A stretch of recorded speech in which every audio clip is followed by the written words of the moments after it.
local government fund, and you keep it posted on the further developments. And the way the state is now, chances are you won't have anything to report in the near future. It'll all nothing be there. The committee was informed that we should be able to obtain a request for proposal for the future services of future banking needs in June of 2011.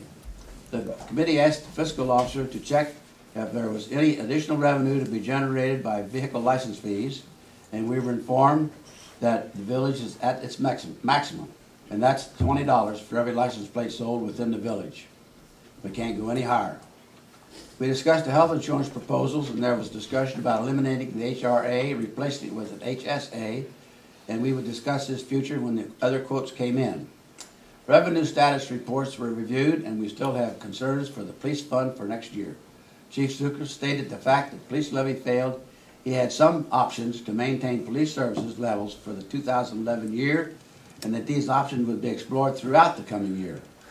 Fiscal Officer Gilpin reviewed the 2011 temporary appropriations line by line with the committee, and many adjustments were made that we felt were necessary.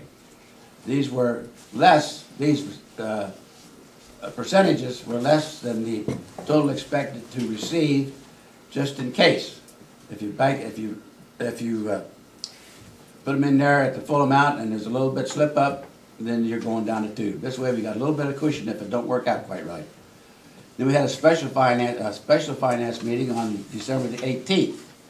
We had new quotes for health insurance, and they were reviewed, and after discussion the committee is ready to submit a recommendation for the Humana option number 3 HSA 80/20 plan.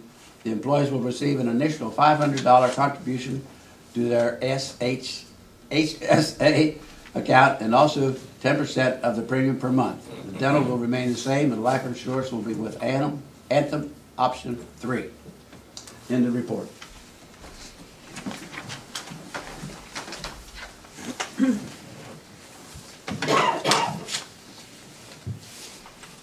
We have a motion on the floor, or a formal recommendation from the Finance Committee on the insurance. Mayor, everybody should have the insurance information in front of them. I didn't copy all the quotes so as not to confuse everybody, just the sheets that pertain to the committee's recommendation. The top sheet shows what would happen if we simply renewed our insurance as it is, which would go up 35.7%, which the village certainly can't afford. So, as Mr. Paul referred to, that's where the other discussion came from. The second sheet down shows the Anthem Blue Cross Blue Shield. It's called a Luminous 4.0 HSA, option E4. And the committee's recommendation, formal recommendation, is to go with that plan. And the village will fund $500 in each employee's HSA account to start, and in the year 2011, the employee's 10% contribution that they currently pay towards the insurance will also be credited to their respective HSA accounts as part of a transition period. And then the dental plan was decided to leave as is, and we'll keep the same coverage with the same provider that we have, and then the life insurance would switch to the Anthem option 3, which is $25,000 life insurance coverage. That's the official recommendation.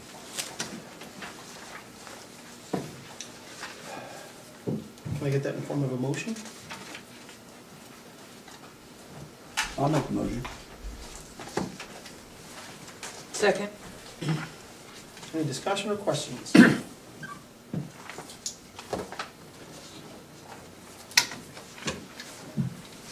Move to a roll call. Derek? Yay. Ty? Yay. Renee? Yay. Tim? Yay.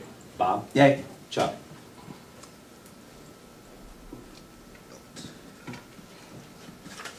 Yay.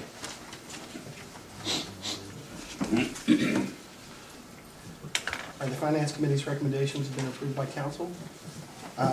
Bill, could you talk to me about the effective date of, what is the expiration date of the current policy and the effective date of The the... renewal date is February 1 for all 3 of those. What is required? We will have, now that this has been approved, we'll request Laura to have an ordinance ready for the next meeting. pass the ordinance first at the January 3rd meeting. Let's get it out of the way now and discuss whether or not we need to have a special meeting in order to have 3 readings on the ordinance.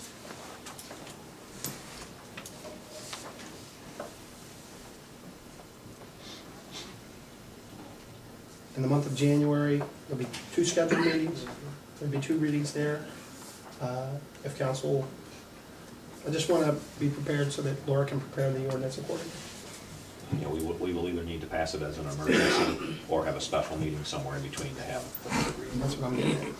I'd rather do it as an emergency. All right, with no further input, or anybody has any other input before we move forward, we'll ask solicitor to prepare the ordinance as an emergency. I'd just like to reiterate the fact that the existing policy we have jumped over 34%. And then you wonder how the population is going to get along when those kind of raises are coming up. Yeah. Going to have to start back and eating grass and drinking spring water. Todd already has. Very good. You know, it's probably easier for you being heavy. I'm never going to leave. Nobody paid any attention to me. All right. Other items that I noted during the Finance Committee report was request for information on the lighting district. Laura, can you provide some generic information now and perhaps provide some more detailed information for a future meeting? On lighting district and the expense, whether we can assess, is that the issue? Yes. Explain first what a lighting district is. Well, lighting district is an area, and I believe the village is the entire village, which has lights throughout the village that are paid for by either the community in which the lights are, which point those figures are assessed, or the village as a whole. It's my understanding that currently the village pays for all the lights, which includes generally the cost of the poles initially, which is amortized over a period of years, and as well as electricity to run the lights. One of the problems with lighting districts is that there is no way to keep the lighting fees the same. Duke doesn't seem to want to commit to long-term contracts on how much these will cost you to power. So it's a little difficult to budget year to year, and doing it village-wide is very expensive. Do you have a figure on how much we spend per year, Bill? In 2011, it'll be about $53,000. Yeah. It's a significant dollar amount, and that could go up or down depending on what they want to do with the energy rates. So the question always comes to jurisdictions whether they want to assess that back to the people who benefit from it directly, and there are ways to do that. Certainly you also have the option of shutting the lights down at a portion of the community or all of the community. Many jurisdictions have determined they're going to only continue to light areas they consider to be of concern from a public safety standpoint. But that's rather problematic as well, because it's difficult to figure out which lights you're going to do. Yeah, I suffer from the same voice. I have an annoying voice, I'm sorry, I apologize. So I think it's a very difficult issue because people get very accustomed to the lights that they have, and it certainly is nice from a community standpoint to have them, but they are extremely expensive. So I don't know what the committees are recommending, but it is distinctly possible in the future. Most communities, if not all, will end up assessing that directly to the people who live in the developments. It is actually better that, depending on where you are, it's actually better to have had the jurisdiction pay for the initial upfront, because the assessments would certainly be less as you were only paying for the energy than paying for the actual equipment and the posts and the poles. And in many communities that would already be paid for. And in some communities the developer paid for that. So in order to do that, you'd have to do a real case-by-case analysis of what's paid for and what would be assessed. Sometimes it would be cost prohibitive to assess it.